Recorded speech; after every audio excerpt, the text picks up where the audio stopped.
India Note Edge Mars 2. Gara-gara kemarin ada yang minta request sama saya, jadi saya pingin tahu nih guys, isi fitur dari smartwatch ini. Oke, langsung aja, save ready and let's get started. Kita lihat dari segi desainnya ini terlihat mirip seperti yang Mars pertama ya. Cuma bedanya kalau yang Mars 2 ini display LCD-nya dia kotak. LCD kotak gini jadi teringat sama model smartwatch Z Blast RS dan juga ini Amazfit Neo ya, yang smartwatch retro itu guys. Mirip-mirip ya. Untuk packagingnya dia seperti ini ya guys. Dia di bagian samping dan di belakangnya ini ada spesifikasi dan fitur-fiturnya. Untuk dalam kemasannya sendiri tersedia kabel charger magnet dengan 2 pin. Lalu di sini ada kartu garansi internasional 1 tahun. Wow, keren juga ya. Ada kartu garansinya. Di bagian belakang di sini ada stempel capnya. Lalu di sini ada user manual. Dia ada 2, bahasa Mandarin dan juga bahasa Inggris. Oke, cukup baik ya isi dari packaging smartwatch Mars 2 ini. Saya sebut Mars 2 aja ya, biar nggak repot gitu. Di bagian strapnya sendiri menurut saya cukup solid. Terlihat cukup tebal tapi lembut guys. Dan kalau saya pegang ini lentur ya. Dia ada 2 penyangga strap, di bagian buckle terlihat biasa aja sih. Untuk quick release-nya sendiri, dia ada di sebelah kanan, ya cukup baik. Jadi cukup mudah untuk bisa dibuka pasangnya. Kalau saya ukur untuk lebar strapnya sendiri nih hanya 20 mm ya. Cukup kecil sih menurut saya ya. Dia bisa diganti-ganti dengan model strap lainnya yang ukurannya sama. Untuk back case-nya sendiri dia menggunakan material plastik. Di sini ada logo Mars 2. Wow, keren juga sih. Finishing dari case-nya ini cukup baik, materialnya dari plastik ya, memang ya. Tapi ini bagus, dia nggak kasar gitu guys. Untuk di bagian display terlihat cekung ya, dia cekung ke dalam gitu. Jadi menurut saya cukup baik untuk melindungi layarnya dari goresan. Jadi teringat seperti di smartwatch Max 2 itu, Sunbono atau Z Blast Stratos. Juga sama nih guys. Kalau kita lihat untuk di bagian displaynya ini tidak besar ya guys, bentuknya kotak. Ukuran tertulisnya ini 1,4 inch ukuran displaynya. Sepertinya ini untuk ukuran diameter keseluruhan ya di bagian luarnya. Jadi bukan di bagian LCD-nya 1,4 inch. Untuk resolusinya dia masih 240 x 240 pixel. Sudah menggunakan panel IPS. Jadi menurut saya ini kalau IPS kecerahan layarnya dan warnanya harusnya cukup baik. Di bagian sensitivitasnya sendiri cukup baik, lancar, tidak ada kendala.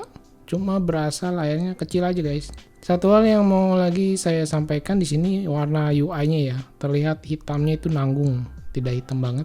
Jadi kayak warna grey gitu, abu-abu. Untuk watch face dari smartwatch-nya dia tersedia 5 pilihan. Tapi dia masih bisa ditambah lagi di aplikasinya. Untuk app-nya sendiri dia menggunakan JYO Pro. Dia bisa download di Play Store dan di App Store. Kalau dilihat di bagian watch face-nya ini di aplikasi, kebanyakan seluruhannya ini modelnya digital ya guys. Analognya tidak ada sih. Dan kekurangan yang saya cari dari tadi ini nggak ketemu ya. Ada di pengaturan screen time out, ini tidak ada. Jadi harus mengandalkan screen time out bawaan dari smartwatch-nya aja yang cukup sebentar menurut saya. Lalu kita lihat di sini juga dia hanya ada 1 tombol aja, hanya bisa ditekan, dia tidak bisa diputar. Fungsinya hanya power on off. Untuk kapasitas baterainya 210 mAh, tertulisnya ini standby time-nya bisa sampai 20 harian. Selama pemakaian saya kurang lebih 1 mingguan, dibilang boros tidak guys, tetapi dibilang irit juga tidak. Menurut saya standar aja ya, itu pun saya jarang terhubung ke smartphone. Waterproof dia sudah menggunakan IP68, harusnya sudah tahan air karena kalau kita lihat di sini dia tidak ada lubang sedikit pun ya. Dia tidak ada Bluetooth call, jadi tidak ada lubang speaker dan mic. Dan ini saya coba pakai ke lengan saya, ukuran lingkar lengan saya ini 16 cm, terlihat di bagian strapnya ini cukup tebal dan besar ya. Untuk di bagian case-nya juga terlihat tebal besar. Cuma menurut saya masih berasa pas, enak, nyaman dipakai. Ini sih tergantung selera kalian ya guys. Saran saya sih yang namanya smartwatch ya seperti ini ya harusnya. Jangan terlalu kecil juga. Jadi berasa kayak nggak pakai smartwatch sih kalau terlalu kecil gitu ya. Mendingan pakai smartband sekalian kalau mau yang kecil. Kekurangan lainnya yang saya temui di bagian raise to wake, dia juga kurang respon ya, kurang responsif. Dan ini saya coba ukur di bagian case diameternya.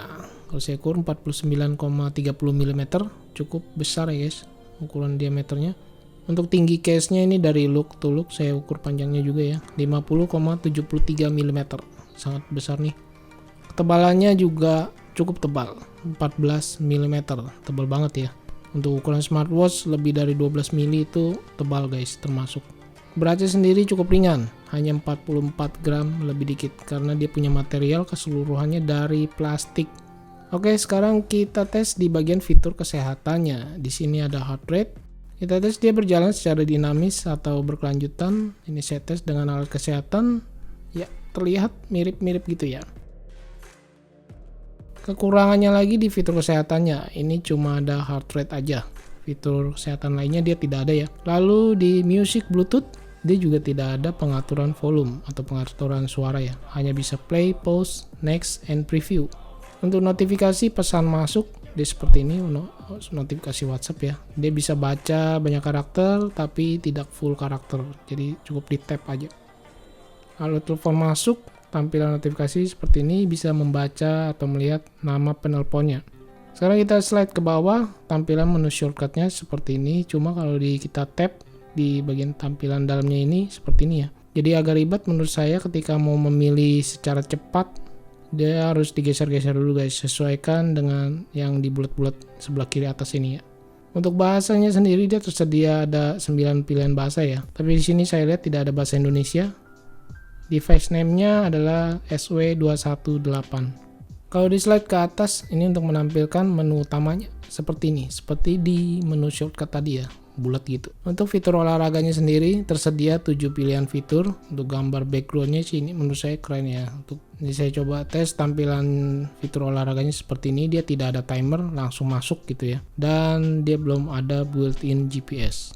Kita lihat untuk fitur lainnya di sini ada stopwatch, center, find phone, ya itu aja. Untuk harganya smartwatch Mars 2 ini di AliExpress saya cari yang paling termurah nih guys, ada di sekitaran $29. Dan kalau saya rupiahkan ini sekitar 400 ribuan. Untuk harga ini sewaktu-waktu dia bisa berubah ya guys. Warnanya sendiri dia ada 4 pilihan warna. Yang putih ini kalau saya lihat sih sebenarnya keren juga ya. Cuma cepat kotor sih kalau kamu sering berkegiatan di outdoor. Ya, menurut saya smartwatch ini lebih cocok buat kamu yang suka berkegiatan di outdoor ya. Dia dari material keseluruhannya ini dari plastik yang cukup solid. Untuk di bagian display juga dia cekung ke dalam sehingga bisa melindungi layarnya ini dari goresan guys. Untuk harga smartwatch 400 ribuan apakah worth it menurut kalian? Bisa tulis di kolom komentar ya. Oke guys, kiranya segini dulu yang bisa saya sampaikan dari smartwatch North Edge Mars 2. Mohon maaf jika ada kekurangan dalam kata-kata. Terima kasih banyak buat yang sudah menonton. Stay ready, stay safe, stay healthy, and see you next my video.